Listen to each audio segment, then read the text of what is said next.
hosted by Quality Research Connect QLRC. And today's webinar is entitled Tips for Writing and Publishing Articles. Our speaker for today, is an executive board member of QLRC and has been a professor of qualitative methodology for over 25 years.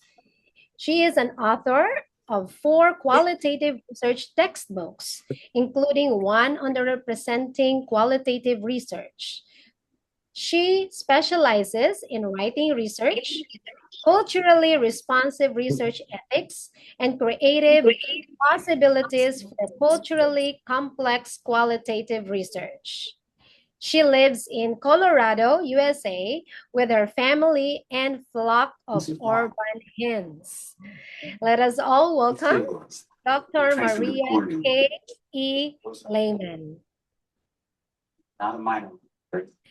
Before Dr. Maria is going to speak, may I request everyone to please off your microphone so that we can hear the one speaking clearly. Thank you so much. Please, Dr. Maria. Good morning. Thank you so much for the introduction. As always, this is covering the slideshow part. Okay.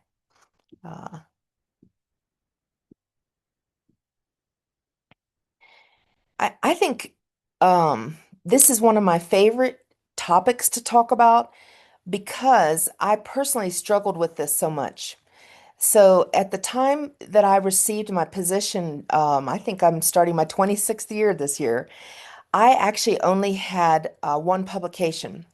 I was in one of those situations that I had an excellent professor, but they were very, very busy person in huge demand. And so really I taught myself to write. And so what I did is I do have a real benefit, which is I'm a pretty practical person. I don't have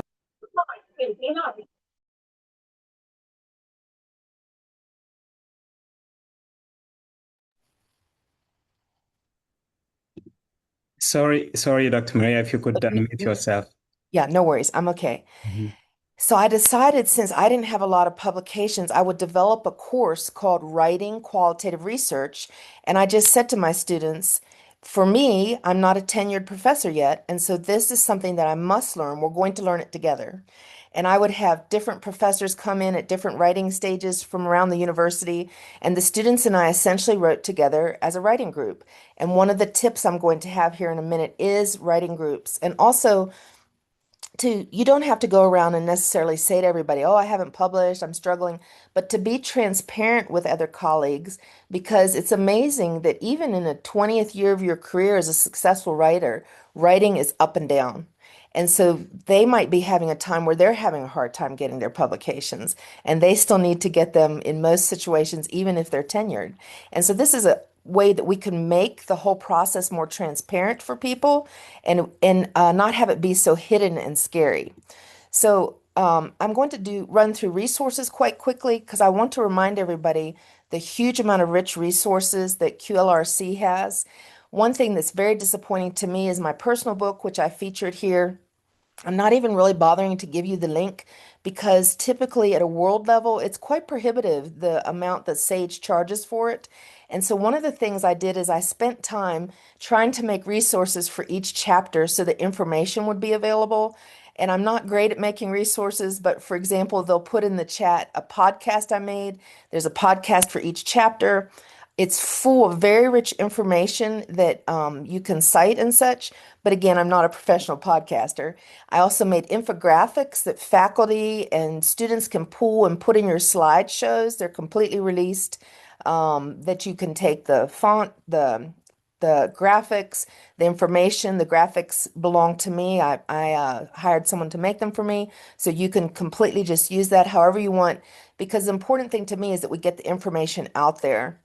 Then I'm going to run through foundations of writing, crafting the introduction and context, writing style submission, and ethical considerations, because I argue that the very act of writing is ethics. And if we don't base it in an ethical foundation, everything we do is useless. You might as well just throw it away. and then revise, revise, revise, and publication and beyond. And so there's so many other things we can talk about. Like I said, I have a massive book on this topic. Dr. Safari has a massive book on this topic. So this is just kind of the tip of it. Writing is an extreme privilege, but it's also a gift. It's a gift that you're giving to yourself, and it's a gift of a story that you're giving to someone else. And then you could really go on beyond Amy Tan, the professional fiction writer's thoughts here, because the reader gives us a gift. Then they read it and they start to co-construct with it. They think about it, they build on that. And so it becomes this mutual gift that moves back and forth. Excuse me. It's very early for me, so I haven't used my talking voice enough yet. So QLRC is going to be dropping these in the chat. You'll notice when you look at our videos, we have a lot of webinars around writing, and that's because fundamentally we are a writing profession that is not given much time to practice writing. Researchers don't write a lot. We design studies, we collect data, we spend so much time analyzing it, so we don't have a lot of time to write. We're writing other things, emails, grading, memos, feedback to dissertations. And so I contend, while at the core we are a writing profession that must write, many of us must write to keep our position. We must write to attain our degrees. We don't actually get a lot of time to write. So there's writing videos. I wanted to remind you that Dr. Safari has the Fear No More series, and in there's specifically for dissertations, and then also articles, ideas about how to publish and not perish. And then these books are quite affordable at the global level. Really excitingly, if you look in the library at QLRC, we have our most recent publication from a board member, Dr. Araba. If you do a dive and study her progress, you can see how she takes her dissertation, which is about using African oral traditions narratively. She brings it into articles. She has webinars, and now it has moved into a book with Routledge. I'm so excited for her. And Routledge is running a sale on it, by the way.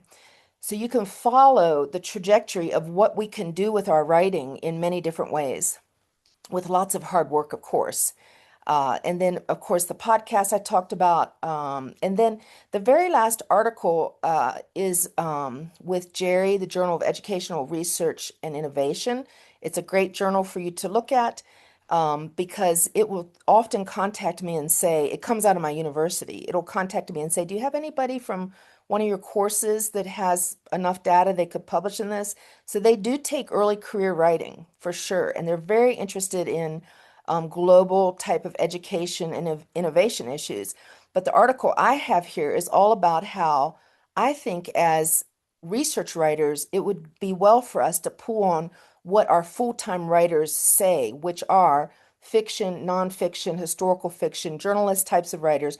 What are they telling us about writing? Many times, faculty and academics, I think, can be arrogant and think that we're great writers. And I would say that we're actually not necessarily the best writers. So the article is laid out like a template so that we can look into it at any place and find what we need.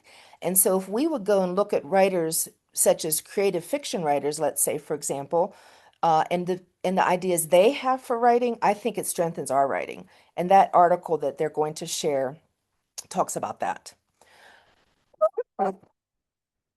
Foundations of qualitative writing. So research, as I've said, writing, I would argue, is an ethical act. The manuscript choices that you are making all indicate the ethical care that you are having for the participant, how you handle their quotes, the respect you give to their contexts and situations that they oftentimes are freely shared with you. I'm always amazed. Why does a research participant go into the research relationship? It's amazing that they do that. And so this is their gift to us and to humanity. And so how do we handle that ethically? So for example, words should protect their dignity, privacy, and represent lived realities responsibly. Quality science communication allows readers to enter the study. At the beginning of my career, I had so much emphasis on how do you design a study? How do you do a literature review? And of course, I'm working with novices, so these are very important things. How do you analyze data? But I've become more and more convinced our profession probably needs to spend about 50% of that time on how do we communicate our science? How do we communicate what we find? Because if we do all of that and we can't communicate and reach the audiences that we're trying to get the information to, it really becomes a pointless thing that the participants have given us all this time and this personal information, and we're not being able to get it out there. While I'm emphasizing articles in this talk, a holdup in this area has been how slowly we have embraced social media. So I would say we need to reterm that and probably call it something like educational media, and then that will make the ones of us that are reluctant be able to embrace that and actually get credit for it on our Vitas. We don't. But you want to get a robust LinkedIn account so that you can put in, celebrate with me, colleagues. I have this article that just came out. And a pet peeve of mine, an irritation of mine is people will heart or thumbs up a communication such as that. The number one thing you need to be doing for your colleague and your early career students, you repost it. And I learned that when I started working in American politics. You repost what you believe, because every time you repost it, even if you're in a rush and you don't have a minute to say, hey, congratulations, that's awesome, you got this article out. Every time you repost, your entire network sees that. Whereas if you just give it a heart or a thumbs up, sure, that's encouraging to your colleague, but this reposting is actually generative to engage it to other people. And then if they would repost, you see it goes to theirs. And this is a very simplistic comment that I know you know, but I will see very important things that 40 of us have hearted, none of us have reposted.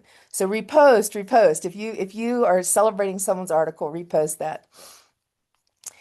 So write usefully, and by usefully, it must be clear, concise, and credible. For some reason, we are almost seen as a better writer in higher ed if our writing is very confusing and dense, and you have to read it and reread it. Now, I understand some things are theoretical and they are difficult, but even that, if we could write with less clauses, less 3 points within one sentence, it's going to be something that everybody can understand more clearly. And this creates a relationship of trust within the article. When you start to understand it, you're not frustrated. You go through it and it becomes something that people will cite, they'll teach it, but the most important thing is they'll apply it. If we were in a class right now, I would joke around with you and say, well, what's the number one way we learn how to write? I don't have time necessarily to have that conversation in a webinar, but I know that people will say, well, by writing. We learn to write by writing. Sure, that's true, but I actually think that the number one way is read. This is another area, and this is all implicated to myself too, that academics will say, well, yes, we read. We're a reading profession. But I would say to you, when is the last time that you read a qualitative research article other than your own from front to end? We want to reach in the dark, grab out the literature review. Okay, now this one, I'm just getting, how did they do the analysis? Okay, what is the findings of this one? That's all I'm looking at. We don't read the whole article. And now in the age of AI can read it for us. It'll read it, generate your points. So what happens then is we don't really understand how an article reads, how an article works. So the same with dissertations. This is a form that people don't read outside of academia. So we are immediately saying to students, read dissertations, take them apart. It's often an assignment in a class to get a dissertation, analyze it, discuss it with other colleagues in the class. And so it's the same with the article. Read articles from front to finish. Also, just read anything. So if you read newspapers, nonfiction is a wonderful one for us. You start to see the way people take facts around the world to represent it to people. Read excellent blogs, things like that. So you can think about how are people communicating writing. And so again, I talked about clear, concise, credible. I think I got everything on that page. So read, read, read. Okay, so another fundamental then is don't just go off and write your article without thinking about who are you writing to. The dissertation is a really helpful one. In the dissertation, you are writing to your dissertation committee, your chair, the committee, the graduate school, the university. Now, hopefully beyond that, there'll be a bigger audience, but most people won't wade through that huge, dense five chapters that many of us have. Instead, you'll pull from that and be moving into an article. And so this is different kinds of readers. Maybe it's practitioner article. Maybe it's more policy oriented. Are you writing to other researchers? In my area, we write articles that are methodological. They're empirical based from our experience, but they're emphasizing how do you do the methodologies in this area. So a article I had early in my career was saying, we really need to make focus groups culturally responsive instead of just having this kind of formal, awkward, focus group. What if we did it through natural areas? Like the reason I started thinking about it is I used to be a kindergarten teacher, and many kindergarten teachers will have this circle time with the children where you have a naturally occurring conversation. How could we make focus groups more natural? That's a methodological article. There's a very important article that people sometimes look down on, but it's a great one for early career people. And I never understand why we look down on it because we all need it. And that's the literature review article. So some journals will take an article all around some cutting edge updated literature review area. So that, again, that would be a different kind of reader. Then if you have enough data, now I want to say this carefully because you can't republish the same thing. That will ruin your reputation if you would publish it in one journal and then just kind of tweak it and try and run it to another journal. But sometimes, particularly qualitative researchers, we have so much data, we start to see two different areas of emphasis. Or, like I said, I'll have a methodological article, and I think people who aren't methodologists should do this more. Maybe something ethical happened, and I'll write an ethical article. Maybe the literature review is quite important, like I said. So you might be able to split it into different areas also. So again, then that would be a different type of readership. Einstein said, if you can't explain something simply, you don't understand it. And so this is my reminder to all of us as academics. So here we have Einstein working with some of the most complex ideas in the world, saying it's got to be simple. And I'd say that's something we need to tell ourselves. How do we bring something very complex from this huge data set down in a way that others can understand it? One of the most important areas in that then is alignment. And this is just a handy little tool. So take a screenshot or something like this. It's so simplistic that I developed for our graduate school because when a dissertation is coming to the graduate school, it sometimes will be seriously misaligned. So I think that might be because it's so big. And so by bringing it down to these most simplest parts, and this morning when I was looking at this again, I thought really it needs a column for the abstract. But the abstract reflects that. It has the spine of your study, if you want to think of that as a metaphor, and it all needs to be in line. We don't want it moved around like this. So if you come from a creative writing background, we always tell you, well, use different synonyms so you're creative and such. We don't do that. That's one area in research we do not do. So if you have a construct, a word topic that you're studying, you keep it in that word. You don't bring in other words. It starts to become misaligned. And the reason for that is each word has its own history of research behind it. And so your faculty is going to say, well, you were talking about anxiety, but now you're talking about stress. These are two different sets of literature. Is anxiety the larger construct or is stress the larger? And so choose the construct that is actually reflected in your research question and stick to that. So you ought to be able to fill this out. I see it's bleeding off at the bottom, sorry. But basically, you are going to write out, well, what is the problem? What is the purpose of the study? The research question, and then it should be aligned. The theory should make sense. The data collection methods should make sense. So the research question is worded in a way that you realize, oh, this person's going to be interviewing people. or they're going to be doing observations. And so all of this would ensure that your study is aligned prior to trying to write about it, prior to trying to create it, prior before you get it to the dissertation office, and then they're saying, what is this? Your faculty, I think, will be quite pleased because it lays the whole thing out for them in a way that they can look at that quickly and make sure that it's aligned. Relating that to the abstract, and remember, we have a great abstract webinar here with our group. Each sentence in the abstract is reflecting that alignment. And something I like to do, I think I talk about this a little bit later, is when I write that abstract, I write it first, but each person in my team that's writing will know, like George, his name is after the lit review. He's the leading on that. And so it'll split up who is doing what. So an idea I pulled from creative writing, they use this idea of, do you have a mentor book? Do you have a mentor article? And so think of it as a model, if you will, that you've chosen to make sure there's a match. Now, there's two levels of match. The one is the journal. So now you've identified your reader. So that pushes you to the kind of journals you're going to look at. Are they research journals, practitioner journals? So that narrows you down to the journals. We're qualitative. That brings us down to another narrowed area. Are you going to write to qualitative general journals? So the qualitative report, for example, any kind of qualitative research can go in that. Are you going to write to a specific area in your area?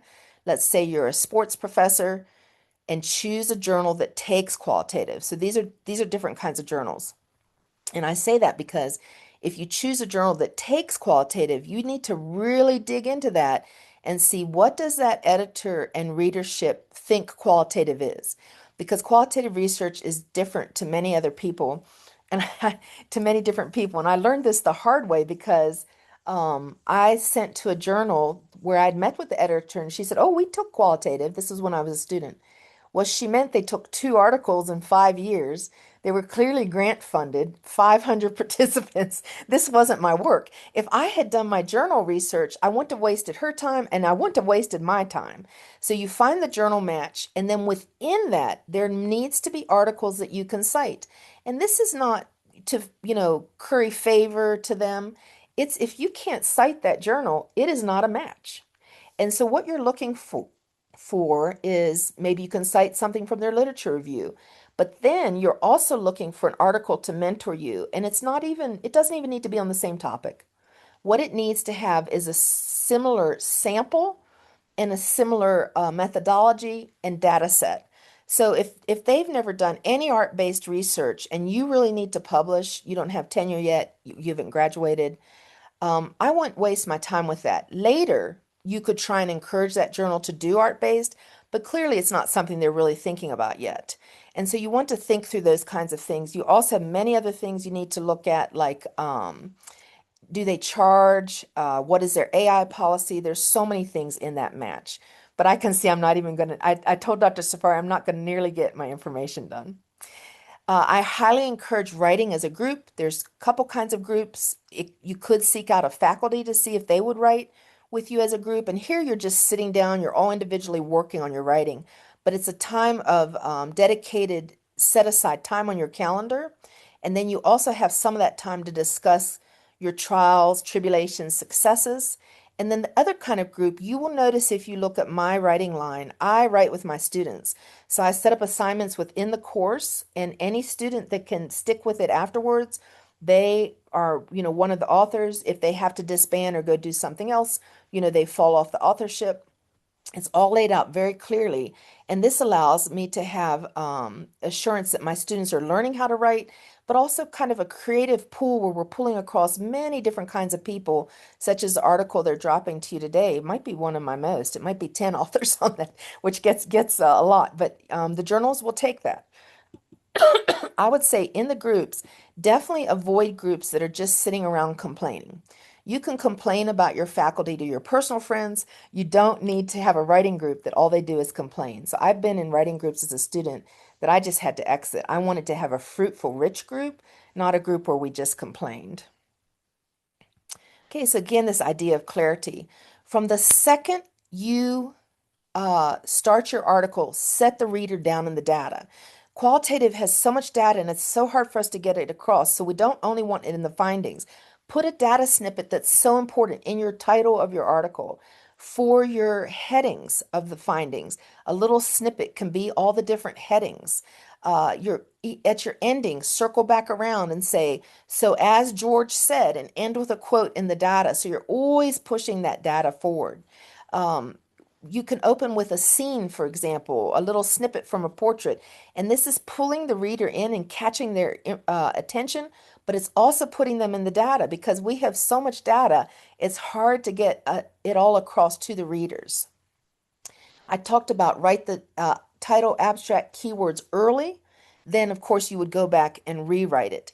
These keywords are so important. They help with the alignment, but they also allow the internet search engines to find your work and make sure that the right person is finding that. There are so many resources from Sage and other groups online about writing abstracts, and they're definitely trying to show you how to write the best abstract possible so other readers can find your work. The literature review's job is to shape the context, and sometimes we've been trained to do a literature review so much, or we're moving from a large thesis literature review, that it dominates the article. It's got to be pulled back to be concise, and its job is to locate the study within a context. This is not a review of all literature that ever existed on this topic when we move to an article. And some journals do not like string citations where you say one thing and put 10 citations like we might in a dissertation. And you'll see that because they'll include the references in your 25-page limit or something like that. And so they will eat up your article. So choose the one or two that are the most important and move those string citation references away. That's very different from the dissertation. And then this is a whole nother talk. Maybe I'll be invited back to talk about this sometime. I've been thinking a lot about how we need to do a culturally responsive literature review. We don't need to just be citing the same 10 white men that did something historically. We have to break this open and think about how can we bring in different voices from around the globe, because the thing that pushes people forward in our career, we know, is these citations. I don't think it's the most exciting topic, but I think it might be one of our most important topics. How do we make sure many, many voices, many perspectives are being cited in our platforms? Okay, I'm going to move forward to make sure I hit a couple more things. Writing style, you've heard me say it, clear, simple. This creates a relationship where we don't have jargon. We don't kind of aggrandize, and we make a relationship with the reader where they'll trust our work, they'll cite our work, they'll talk about our work, and it's clear. I've talked about the balance of the manuscript, the spine of the manuscript. If you can do your work ahead of time, you can avoid this idea that you get what's called a desk rejection. So it goes to the editor. They're not even sending it out to anybody. They look at it and they say, this isn't even a match to my journal. This person didn't do their due diligence. You get a desk reject. It just goes straight back to you. Sorry, this isn't a good match. It doesn't even go to peer reviewers. We emphasize repeatedly in QLRC, don't submit to 2 journals at the same time. This is considered highly unethical. I understand on our end that it would help the process go ahead more quickly. But if you said to one editor, oh, sorry, the other editor already accepted it, many of the people working, other than the editor usually, it's their volunteer service. It's their professional volunteer service. And so now you've wasted all their time. So that's considered highly unethical and not professional. Avoid self-plagiarism. That's kind of exciting if you've published enough, but I'll have to go back and think, now, how did I write about that theory? Because I've written about it so many times. So one thing you're really avoiding is self-plagiarizing yourself. So you're always updating your work, refreshing it, so it's not just lifted from a prior work and set down within a new one. Follow the author guidelines closely. Use them as a checklist. The editor will have an author guideline and check off each thing. Did I do that thing? Check their AI policy very early. This is in flux. We have editors that seem to not understand AI in any way, and they'll have a very, very strict policy where it seems to imply you couldn't even use it for simple editing. I mean, it's so integrated into things like Word now, that's almost impossible. To editors that are very thoughtful, and there's starting to be some wonderful work on how, and I'm suggesting this heavily, how you could take your notes that you always keep on your study and have an AI section now and write in there, today I chatted with Gemini about such and keep the link there. And what that allows is if you hit a journal that's quite strict, you'll have everything in your notes about how you've been using AI and you're ready to present that. So basically, it's this idea of keeping AI use transparent. So be absolutely sure that you're seeing, well, what are their ideas? A huge one at the bottom for the ones of you that are in the West, avoid localism. So you'll always see that once I started understanding this topic, I would enter social media groups and they'd say, "Oh, here are the Americans." You know, they just see everything from their own perspective. They don't understand anything else. And so one of the things is we'll say something like in the United States, Maria Lehman, Colorado. Well, that's like assuming that I would know every province in China or in a country in Africa or Canada. And so instead, we want this specificity, Colorado, USA. You know, so we want to think about where the participants from, be very specific. I said kindergarten earlier. Not everybody uses kindergarten. So if I was writing into a journal, I would say 5-year-olds. These are 5-year-olds in their first year of school in Colorado, USA. So avoid kind of these assumptions that people are going to understand your local understandings. Ethics is also another area that you can find a lot of resources with QLRC. There's other webinars that I've done, for example. And also Dr. Safari has quite an affordable ethics book in the Fear No More series. This is always moving beyond the basic procedural. So you're checking, would this person be identifiable? Even if they weren't identifiable, did I treat their story with dignity so I'm not looking down on it or acting superior or like they are a fractured, broken person? Am I treating this situation with dignity? How do we honor them and safeguard their dignity throughout the process? So along with read, revise and revise and revise. I don't like to always say print, but for myself, if I print on paper, I know it's quite expensive and wastes resources. I do see more mistakes. Some other things that you could do is move your article into single space. Now you're going to submit it double space, but it's amazing to me as soon as something goes into single space, I'll suddenly see lots of errors. One is maybe I started 3 paragraphs in a row with the same clause, and it's not necessarily wrong, but it looks very awkward and not thoughtful. Have other colleagues read it. That's where the writing group sets it up. You read their work, they read yours, and this is a free way to get editing, which of course we know is quite expensive. Ask them to review it and treat that review as a collaboration, not as a time for you to be defensive. But also remember, just because they didn't like something doesn't mean you have to change it. Think about it. They might not necessarily be correct. And so this can be like a review, revise process that you do together. Okay, let's say you now have gone into publication. It's super exciting. So you want to not stop the process here. You're going to promote your work. I had someone I worked with who felt very shy about this. An example was they said, "Oh, I would never have my students read a textbook I wrote." I understand it's awkward that they're buying a textbook that you wrote, so maybe you can break it into materials, especially for students that don't have a lot of money. And I see them at close time. But why would you write a textbook completely your specialty area and you teach it, but then you wouldn't have anybody read that? And so we have to move away from that somehow. And because this is your specialty. And so you're trying to say instead of seeing it as promoting yourself, you're promoting the research participants. They gave you this story, and now you're going to be shy and not promote it. Or if it works better for you, you're celebrating. Hey, look what happened. Engage with this thing. You're trying to get the information out there. So choose a couple social media platforms that work well for you. Call them educational media, LinkedIn, Facebook. Choose a couple scholar situations such as making your Google Scholar fresh. Make sure it has your contact, the university or institution you're affiliated with. think about doing your ORCID. That's up to you, but it is a permanent link professionally that would follow your name and your articles, and people were able to find them better. And then, of course, think about using the repositories, particularly the ones that might be free to you through your institution, where you're allowed to put things that will sit in there, perhaps with your library. I'm going to skip this one because of time. And just to reemphasize a couple things, we're writing for people. So you're always picturing that one real person that you hope is going to open your article. Let the data breathe. So we want to give it room. Tighten up your literature review. Make sure there's plenty of room for the research participants. And then be bold, clear, and ethical. And as I've said, treat your writing act as an ethical act, focusing on dignity, care, and responsibility.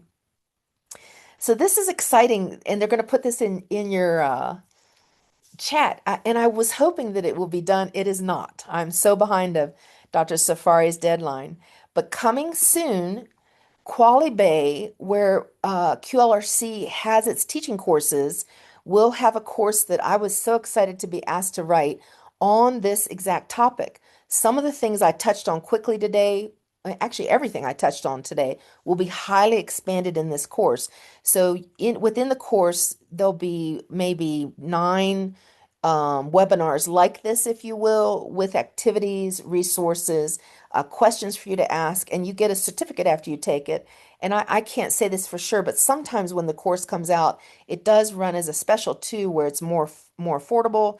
In my opinion, all the courses are more affordable.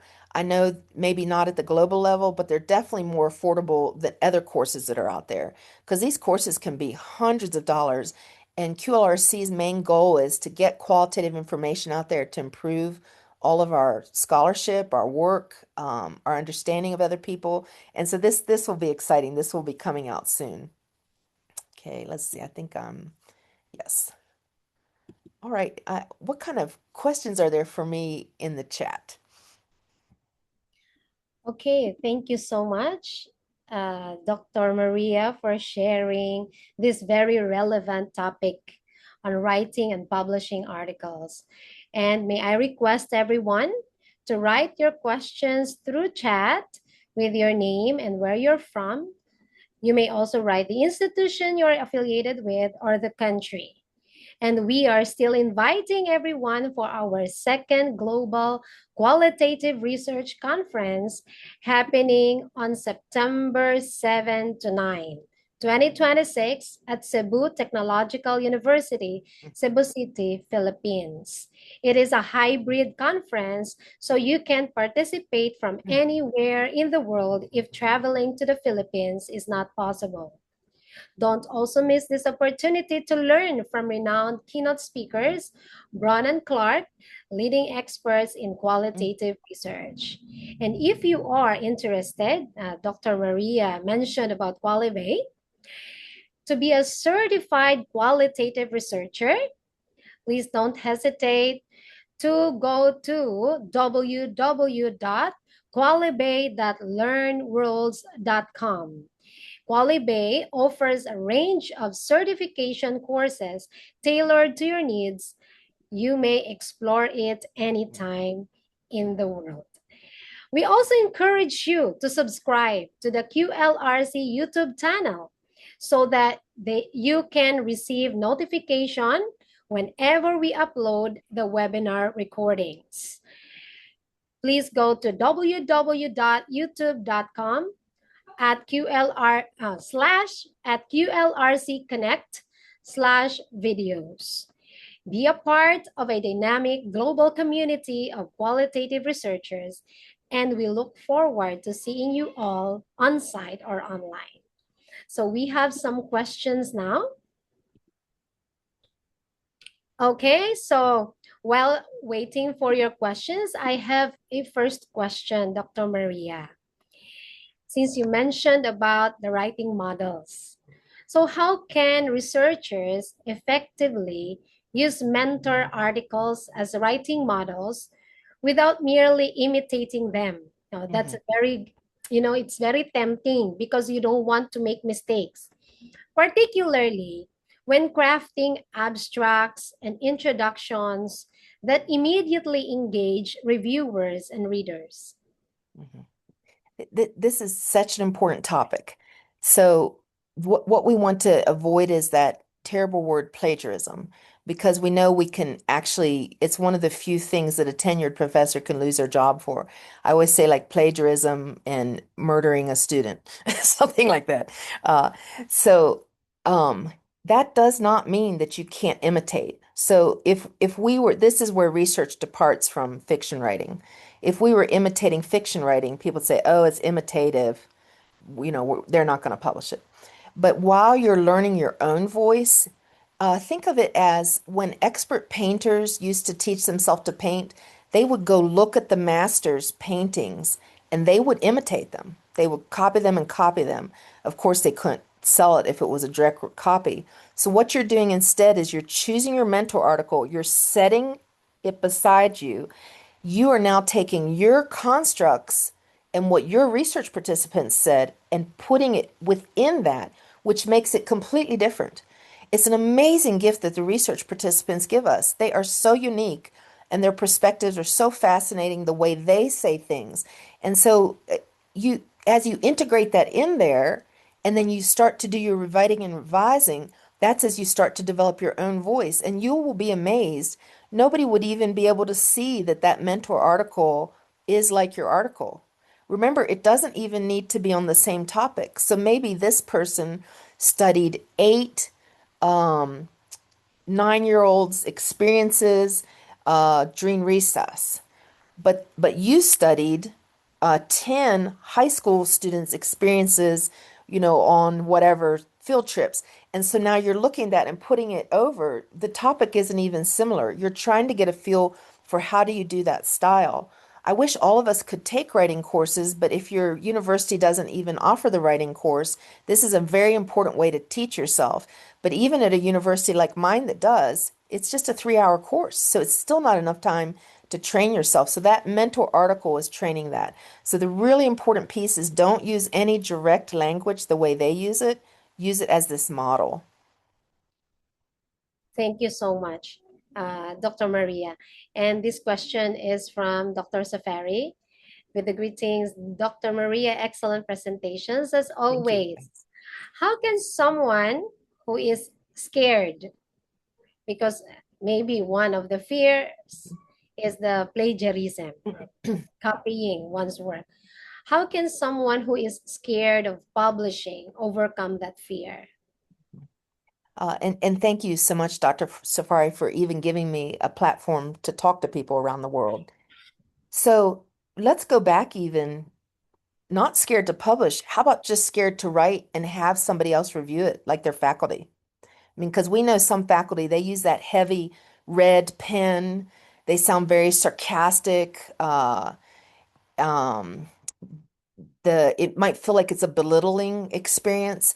And so that can be some of the hardest piece. So in my writing course, the students, one of the first things they write about is their negative and positive writing experiences. So I can get a feel for how does this person even mentally feel around their writing. So I think the biggest step is to actually be able to show it to someone else.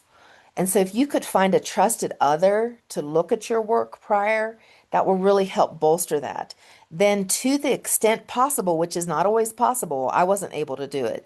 Get out of the relationship with someone that reviews your work that has that kind of voice.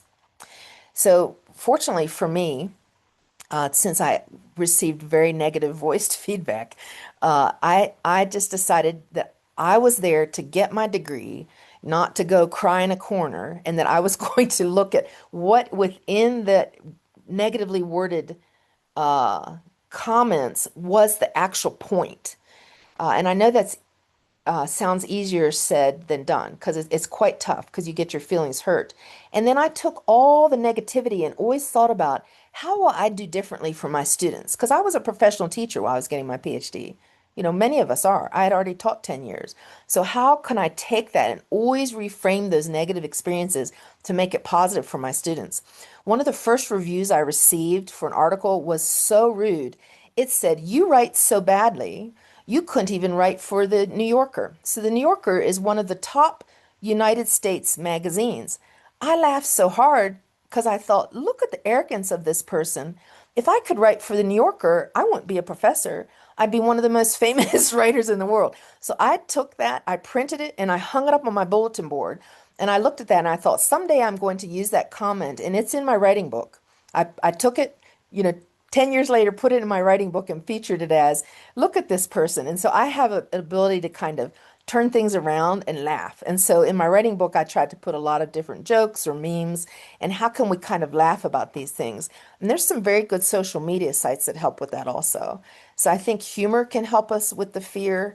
And then certainly, if you feel like you've done your best work as it goes forward to the publisher, one of the things about choosing the journals, choosing two or three, if it comes back to you with a desk reject and you realize it was a bad match for some reason, if it comes back to you with one of the reviewers, at least seems to always be very caustic, then instead of curling up and crying, you can say, okay, I'm going to move on to the next journal. And so do that in a thoughtful way and not take off 1 year before you're able to do that again. But it is very difficult. Dr. Maria, if I can jump in just a little bit, Please, yes. one thing that I want to add to everything you have said there is, it's exactly what we need to keep in mind. One thing that I've always emphasized, and I think I've emphasized this in the Philippines more than any other country, is that you need to start with, if I can call them low-level journals. Yes. Start with your university journal. Mhm. Why is it necessary to start with the university journal? University journals, they tend to be more accommodating to mentor you in the writing, in the growth process. Today in the Philippines, if you don't publish in a Scopus Index journal, then it's like you didn't even publish. Listen, listen. If you hear this from Dr. Maria, and you can hear that from me, and we publish a lot, that rejection can be very painful. You don't want to put yourself in that situation where it's like you want to fly an airplane and you don't know how to drive a car. I mean, there must be some exceptions out there. But most of us learn to drive a car before we can fly an airplane as a pilot most of the times. So let's be progressive. Even if you're not going to get points for publishing in a national journal, publish there because the feedback you're getting there is helping you build your scholarly writing skills. That will be helpful now to publish later on in a Scopus Index journal. Please do not fall for the pressure that is coming from the government or from the universities. Be practical. Learn progressively. You don't start your first day of school as a doctoral student. You start with the kindergarten and you keep building until you have the skills that are needed for your PhD. Sorry for interrupting. I no, it's not an interruption. It's definitely additive. I think this is such an important point, and that's one of the pieces to check what is the tier of the journal. If they're going to take a year to review your work, what is the point of that? In early career, we need the work out there. So I actually just took that moment, Dr. Safari, and looked up that journal I referenced from my university. It's in the chat now. It's Jerry, so it fits a lot of us that do education. They're interested in innovation, and I noticed they have a real positive bias towards multicultural, global type issues. And so it's one where you could have a smaller sample size, if you will. And I find that the reviewers are pretty thoughtful and gentle. Of course, I haven't had every reviewer in their tone and voice and looking more at like, how do we improve it? And currently, it doesn't have a fee. One of the things to check is some of our best journals have moved to fee-based now, which can be quite difficult because if the fee is in USD, as we know, this is very different for different countries. Oh, thank you so much. Yes, that's very true. Okay, we have a question from Carl Anthony Ubal. Are there any format in publishing a research paper, or it matters in the different research publishing journal, local or international? Okay, I think I missed a part of that, Darren. So is there any? Oh, wait, Are there okay. any format in publishing a research paper, or it matters in different research publishing journal, local or international? Okay. Some journals use a template, and so that's the most laid out. I would say not a lot. The number one qualitative one that uses a template is FQS. Unfortunately, part of that's in German, so I can't. It's something like something social. Do you remember that one, Safari? I have one in there, FQS, and they do have a template, so that's quite interesting. I think that most, yeah, I'm not gonna be able to get it quick enough. I think that most qualitative journals avoid that because we do some very creative things sometimes. So let's say you're writing an autoethnography, it might not have the same layout, but go to what they're going to call the author's guideline or the writer's guideline and follow that very closely, and you will see that layout. The other reason I really want you to get that mentor article is it will really clearly indicate to you, I think we should use the word methodology. I'm a methodologist. I think we should say methodology. Most journals say methods. So methods to me is data collection. Methodology is the theory around. If they say methods, say methods. You're going to say the way they see research, the way they communicate it, which could be different than how your professor taught you. So you're always looking at that author guidelines. I would say in general, there isn't a specific format, but a couple journals have that template and you're writing into it. And for early career writers, that can be quite handy, I think. Okay, thank you so much, Dr. Maria. Another question from Digaule Italomi. I'm Dr. Digaule Italomi from University of Kisangani. I don't know how I pronounce it, Kisangani, DRC. I am a teacher researcher in the same university and a researcher at the Center. Wow. Oh, this is French. Okay. Oh, I'm Center reading it. of I see it. Yeah. Languages. I will translate it in English. Center of Languages and Cultures of Africans. I congratulate the speaker for her presentation, but I have one question. The speaker says that we need to avoid self-plagiarism by citing our prior publications. But other journals encourage researchers to self-quote. Is not there a kind of contradiction? When can we really speak about self-plagiarism? Yeah, first off, Professor, thank you so much for honoring QLRC by being here. And any faculty that are here, consider taking the videos and assigning them into your coursework. That's something I do that is quite helpful. So lately we had one on trustworthiness, for example. So I'm going to add that link into my intro course. So this is an excellent question, and I think probably I had too much information. So to take a moment for this, the self-plagiarism would be we're not putting it in quote marks. So absolutely, I do always take prior work and I'll say, as I said in a previous publication, and then I'll reflect on that briefly. It will be in quote marks or paraphrased, and the citations right there in my references. So this, of course, is completely appropriate. What it's showing is the scholarship that I'm building on and developing and moving forward. Self-plagiarism is we've written about something, and I think usually it's done accidentally, but we've written about something so much. So, for example, I've written about writing so much that I'm saying it in the exact same way, but not citing myself. So one thing I do is if I'm going to start assembling an article from past things I've been thinking about, I might cut pieces in from other articles that I wrote, but I mark them all in red font. And so I know as I'm rewriting them, they're either completely rewritten, so it's sufficient, it's not self-plagiarism at all, or I'm moving into what the professor pointed out, quote marks, paraphrase, the citation. Very clearly, it's from earlier layman work. This is a very important point. Thank you. Okay, another question, I think the last one, from Richard Andasan. Thank you for your concise yet insightful presentation. May you provide tips on how manuscript rejection can be overcome? Secondly, how do you think AI has influenced, if at all, qualitative research? Thank you so much. Yeah. And if you are able to register for our conference, I'm actually giving at least one talk, actually maybe two, on the idea of AI. So I'm what I consider a pragmatist in AI. You'll find people much more important than me saying we shouldn't use it at all.